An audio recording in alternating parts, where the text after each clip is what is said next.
परिवार वालों से मदद लेने में क्या बुराई है। रश्मि एक आदर्श बहू है। बहू क्या है, बहू के रूप में एक रोबोट है। जैसे बटन दबाते ही रोबोट एक्टिव हो जाता है, वैसे रश्मि आवाज़ लगाते ही काम करना शुरू कर देती है, या यूं कहें कि फरमाइश पूरी करने में लग जाती है। और सबका काम करके सबके चेहरे पर खुशी देखकर उसे भी बहुत खुशी होती है। रश्मि एक भरे पूरे परिवार की बहू है। परिवार में एक देवर, एक ननंद, सास ससुर, पति व स्वयं और उसका एक बेटा राहुल है। रश्मि की शादी को 7 साल हो चुके हैं। पूरा परिवार उसे बहुत प्यार करता है। अब रश्मि दोबारा मां बनने जा रही है। उसकी प्रेगनेंसी को 3 महीने हो चुके हैं, मगर रश्मि जिस फुर्ती से काम करती है उसे देखकर लगता ही नहीं कि वह 3 महीने की गर्भवती है।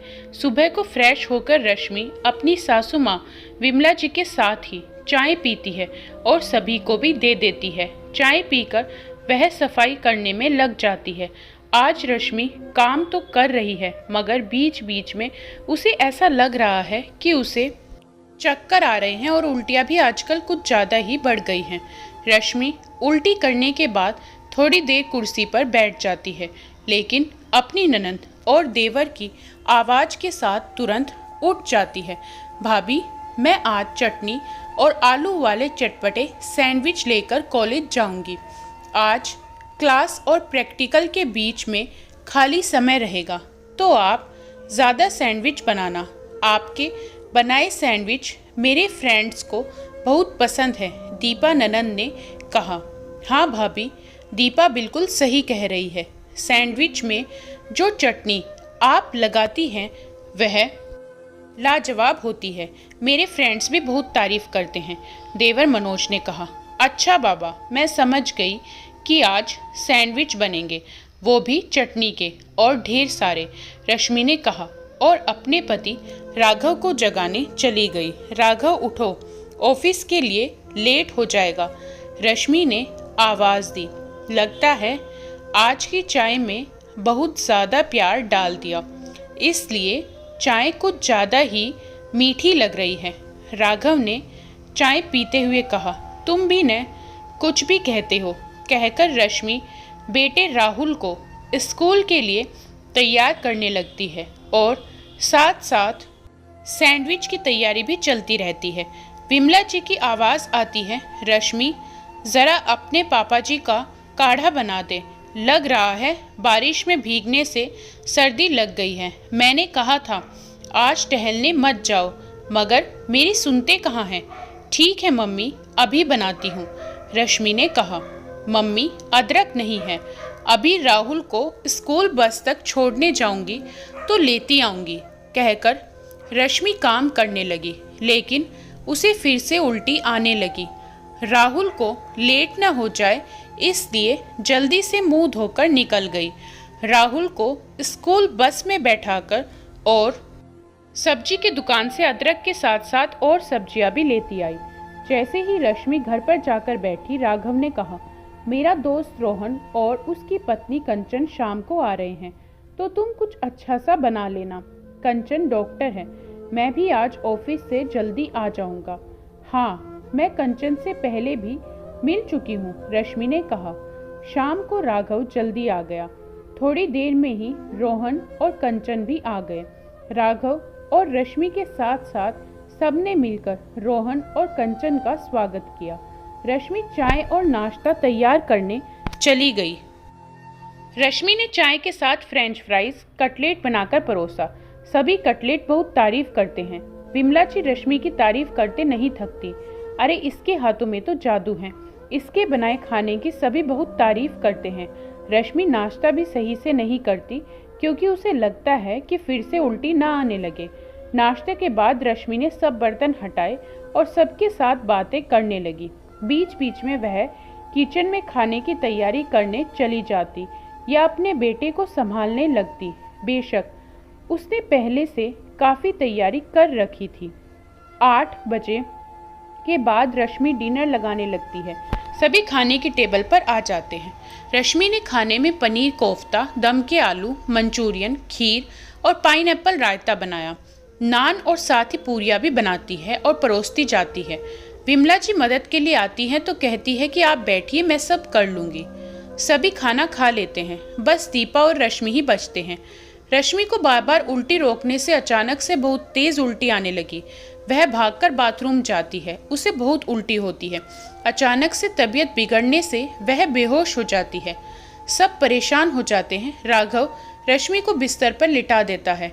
कंचन डॉक्टर होने के नाते उसे देखने लगती है। रश्मि को होश आ जाता है। कंचन बताती है रश्मि का हीमोग्लोबिन कम है और प्रेगनेंसी में हीमोग्लोबिन कम नहीं होना चाहिए। इन्हें आराम की सख्त ज़रूरत है। लगता है खाना पीना भी सही से नहीं करती हैं। इनका ख्याल रखिए। मुझे रश्मि से अकेले में कुछ बात करनी है। कंचन रश्मि से कहती है माफ़ कीजिएगा, मैं कहना नहीं चाहती, फिर भी एक औरत होने के नाते कह रही हूँ। आप सभी का कितना ख्याल रखती हैं, लेकिन आप अपना बिल्कुल भी ख्याल नहीं रखती। मैं जब से आई हूँ आप लगातार काम कर रही हैं। किसी और को कुछ काम करने की ज़रूरत ही नहीं है। सब अपने में मग्न हैं, जैसे किसी को पता ही ना हो कि तुम प्रेग्नेंट हो। रश्मि कहती है नहीं, ऐसी बात नहीं है। सब मुझे बहुत प्यार करते हैं, सभी मेरा बहुत ख्याल रखते हैं। बेशक मैं ही पूरा घर संभालती हूँ, लेकिन मुझे कोई दिक्कत नहीं होती। मगर इस दूसरी प्रेगनेंसी में मुझे ज़्यादा उल्टियाँ हो रही हैं।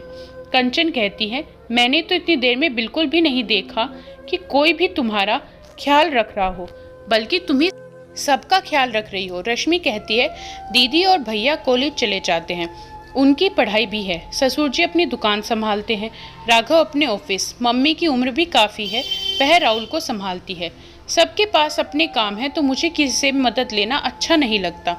कंचन समझाती है परिवार वालों से मदद लेने में क्या बुराई है। अरे परिवार वालों की देखरेख और सब काम की जिम्मेदारी अगर तुम अपनी मानती हो तो तुम्हारी जिम्मेदारी परिवार वालों की हुई। सबको थोड़ा थोड़ा काम संभालने दो, इससे सब लोग अपना काम करना भी सीखेंगे और तुम्हारे शरीर को आराम भी मिलेगा, जिससे तुम्हारा शरीर भी सही रहेगा। भूलो नहीं कि तुम एक बच्चे की माँ हो और एक बच्चे की माँ बनने जा रही हो। अगर तुम बीमार पड़ जाओगी तो तुम्हारे परिवार के साथ साथ तुम्हारे बच्चों पर भी असर पड़ेगा। तभी कमरे में पूरा परिवार आ जाता है। क्योंकि सबको डर लग रहा था, इसलिए सब कमरे से कान लगाए खड़े थे। सबसे पहले राघव कहता है रश्मि आई एम सॉरी, मैंने तुम्हारी तरफ ध्यान ही नहीं दिया, इसलिए तुम्हारी तबीयत ज़्यादा खराब हो गई। हर छोटी छोटी चीज़ के लिए भी तुम पर निर्भर हो गया। अब से मैं अपना जितना हो सकेगा उतना काम करूँगा। दीपा कहती है हाँ भाभी, हम भी अपनी फरमाइशें आपको बताते रहे और आप भी हर फरमाइश पूरी करती रही। कभी भी नहीं सोचा कि आपको भी आराम की ज़रूरत होगी। जैसे कॉलेज से आकर हम भी तो आराम करते हैं, अब से मैं भी आपकी मदद कराऊंगी। मनोज कहता है काम कहकर करा लेना, मैं सब कर दूंगा। राहुल को स्कूल बस तक छोड़ आया करूंगा और पढ़ाऊंगा भी। ससुर जी कहते हैं मैं मॉर्निंग वॉक से लौटने के बाद दूध और जो भी सब्जी या कुछ लाना हो ले आया करूंगा। बस बेटा अब से तुम आराम करना, हम सब तुम्हें बहुत प्यार करते हैं। विमला जी कहने लगी कंचन तुमने हम सबको सोते से जगा दिया। अब हम सबको एहसास हो गया है कि हम सब रश्मि पर कितना निर्भर हो गए और उसने अपने आप को हमारे लिए न्यौछावर कर रखा है। रश्मि अब तक तो तुम मुझे काम करने से रोकती आई, मगर अब न रोकना। मैं नहीं चाहती कि मेरी बहू बीमार पड़े। हम सब की जिम्मेदारी बनती है कि हम भी तुम्हारा ख्याल रखें। अगर हम सब काम नहीं कर रहे हैं तो तुम हमसे मदद करने को कहो। तुम भी तो इस परिवार का हिस्सा हो और परिवार वालों से मदद लेने में क्या बुराई है। अब से हम सब खुद ही तुम्हारा ध्यान रखेंगे, तुम कहो चाहे ना कहो। रश्मि कहती है अचानक से आप सब ऐसा एहसास न करवाइए कि मैं बीमार हूँ, मैं बस माँ बनने वाली हूँ। कंचन कहती है कोई बात नहीं, सब तुमसे प्यार करते हैं इसलिए परवाह कर रहे हैं। विमला जी ने कहा कंचन जब भी तुम्हें समय मिले रश्मि और हम सबसे मिलने आती रहना। तुम डॉक्टर के साथ साथ एक अच्छी इंसान भी हो। रश्मि कहती है अरे मुझे भूख लगी है, खाना चाहिए। रश्मि के ऐसा कहने पर सब हंसने लगते हैं, लेकिन तब तक दीपा रश्मि के लिए खाना लेकर आ जाती है। रश्मि और दीपा साथ साथ खाना खाने लगती है। मेरा तो बस यही कहना है, बेशक आप एक बहू हैं और घर की जिम्मेदारी संभालती हैं, लेकिन जब आप बीमार हैं या नहीं भी है तो परिवार वालों से मदद लेने में क्या बुराई है। अगर परिवार में प्यार है और सबके मन में एक दूसरे के लिए परवाह है तो परिवार के सभी सदस्य प्यार से सारा काम मिल बांट कर लेंगे। दोस्तों, इस कहानी के बारे में आपकी क्या राय है, हमें कमेंट करके ज़रूर बताएं। वीडियो को लाइक करें, शेयर करें। और आप चैनल को, वीडियो तो देख लेते हैं, चैनल को सब्सक्राइब करना भूल जाते हैं, तो प्लीज़ चैनल को सब्सक्राइब ज़रूर करें।